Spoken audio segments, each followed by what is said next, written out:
and guarantee that there is never a threat from Gaza. Iran attacked Israel last weekend in a big way. All of the authorities have been concerned about an Israeli counterattack for approximately a week now. This morning, Israel prepared the anticipated onslaught. Iran suffered greatly as a result of its error.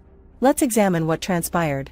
In response to Tehran's historic drone and missile attack earlier this week, Israel launched strikes on Iran. At 5 in the morning local time, there was a loud explosion in the Iranian city of Isfahan in the center. How will Israel's silence impact the ongoing tensions with Iran? Flights to Tehran, Isfahan, and Shiraz were reportedly halted due to reports of an explosion in the city of Khajivaristan, according to Iranian official television. Northwest of Isfahan, next to the Army Air Force's 8th Shakari airfield, is the city of Khajivaristan. Iranian officials and media reported on a few explosions that they said were caused by 3 drones being shot down by air defense systems above the central Iranian city of Isfahan.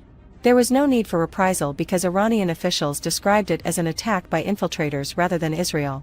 Israel may have targeted the Iranian Air Force's 8th Tactical Air Base inside Isfahan International Airport, according to several military analysts who reported this subsequently. The base is home to many squadrons of F-14 Tomcat fighter jets. There were reports of an Israeli strike after these booms reverberated through an Iranian city. Tehran, on the other hand, has consistently played down the incident and stated that it has no plans to take revenge. This response appeared to be an attempt to repel the area. In an effort to dispel rumors that the city had been struck, Iranian state television showed a spotless photograph of Isfahan this morning. The Israeli drones that were launched on the city of Isfahan, according to Iranian foreign minister's sources, were numerous and did not result in any injuries or damage. But the truth was far from that. Iran's armaments malfunctioned, therefore it was unable to effectively defend itself. As is well known, the Russian government has been arming Iran, which has been waging bloody wars of its own, during all of these conflicts. Iran hinted 2 days ago that it could use Russian weaponry to attack Israel. What implications might the reported cyber attacks have on the situation? Tehran received contemporary Su-35 fighter aircraft from Moscow. The procurement of Russian Su-35 aircraft by Iran is not a recent development. Official reports on this date back to March of last year. An Iranian team was given a tour of a defense complex in March of last year by the Russian armaments firm START. The plant produces anti-aircraft batteries, launchers, and parts for Russian air defense systems, including the S-400. The Israeli and American military stealth fighters can be found and eliminated by these air defense systems. One of the most potent 4+ generation fighters on the planet, the Su-35 satisfies all Tehran's technical demands. This fighter's engines have a 4,000-hour service life and can reach a maximum speed of 1,500 km per hour at low altitude and 2,500 km per hour at high altitude. With a range of 350 to 400 km, the aircraft's sophisticated phased array radar can detect 30 targets. The Su-35 can also strike 8 targets at once. The fighter is equipped with anti-ship and anti-radar missiles in addition to air-to-ground and air-to-air missiles. The Su-35 has a 4,500 km flight range and its portable missiles can weigh up to 8 tons. Additionally, Iran purchased Russian S-200 and S-300 defensive batteries. Amidst persistent tensions in the region, Iran is attempting to modernize its military and enhance its defense capabilities. However, as this most recent Israeli raid demonstrated, Iran's efforts have been futile. How might the demands for a truce in Gaza affect the dynamics between Israel and Iran? Iran's purchase of military batteries from Russia did not perform as planned. After this operation, the Iranian military was extremely ashamed and dissatisfied. A top Iranian official attempted to provide some context after all of this by stating that there were no plans to reply to Israel. The statement from the official was as follows: "The incident's foreign source remains unconfirmed. There hasn't been an outside attack on us, and the conversation is shifting from attacks to infiltration." The remarks made by Iranian Foreign Minister Hossein Amir Abdullahian regarding the Muslim envoys in New York were similarly circumspect. Amir Abdullahian released the following statement after the attacks. Although proponents of the Zionist state in the media are frantically attempting to spin their setback as a win, damage or casualties were not caused by the downed mini-drones. Washington, Israel's ally, refused to back down and Israel remained silent about the incident. The United States is dedicated to ensuring Israel's security, according to U.S. Secretary of State Antony Blinken, who would only say that the U.S. was not taking part in any offensive actions. In addition, the White House indicated it had nothing to say, which was unusual for an administration that always had something to say about the most recent developments in the Israeli war.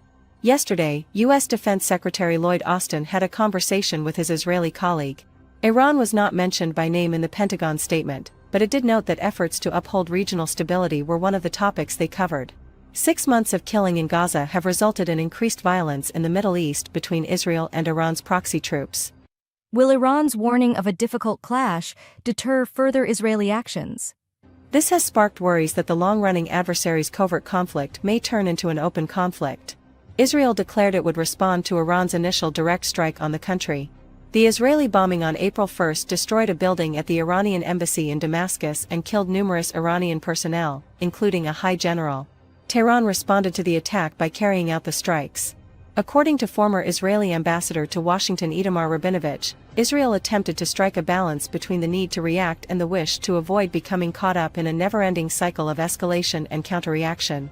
Western nations have strengthened sanctions against Iran in an effort to pacify Israel, and allies, notably the United States, have been lobbying for all this week that any potential retaliation be calibrated so as not to aggravate tensions.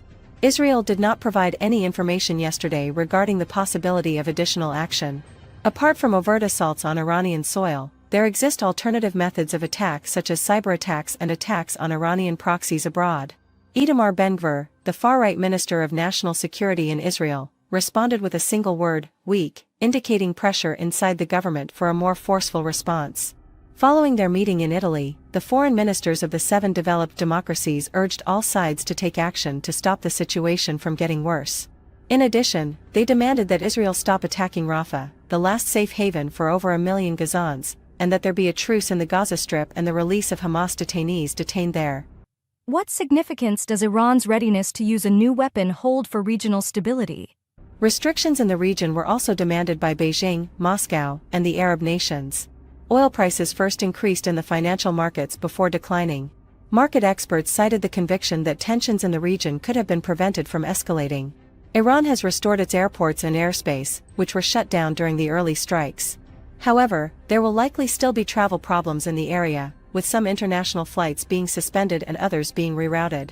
Not a word about the Israeli attack was spoken in Iran, even hours after it occurred. Prior to the raid Friday night, Iran has informed Israel that Tehran would retaliate vehemently against any incursion onto its land. Iran informed the UN Security Council at the same time that Israel need to be made to cease its further military adventures that run counter to our interests. Although neither Israel nor the US released an official statement, the explosions in Iran will likely fuel concerns about a more aggressive tit-for-tat response. Iran's National Security Committee spokesman Abul Fazal Amouei stated earlier this week that Tehran was prepared to utilize a weapon we have never used before in the event that Israel retaliated further. Additionally, yesterday the Iranian foreign minister declared that Tehran will react to an Israeli attack right away. According to Hossein Amir Abdullahi, we will respond in a way that will be clear-cut, severe, and painful for the Israeli authorities should they repeat this serious error. The parties have, as far as we can tell, issued a serious warning that a difficult. How might the restoration of Iran's airports influence future developments in the conflict? Thank you for watching the full video. We are Rio G Media. Our only job is to keep our finger on the pulse of the war. Please write in the comments if you have thoughts on the questions we ask. If you want to support us, just subscribe and like the video.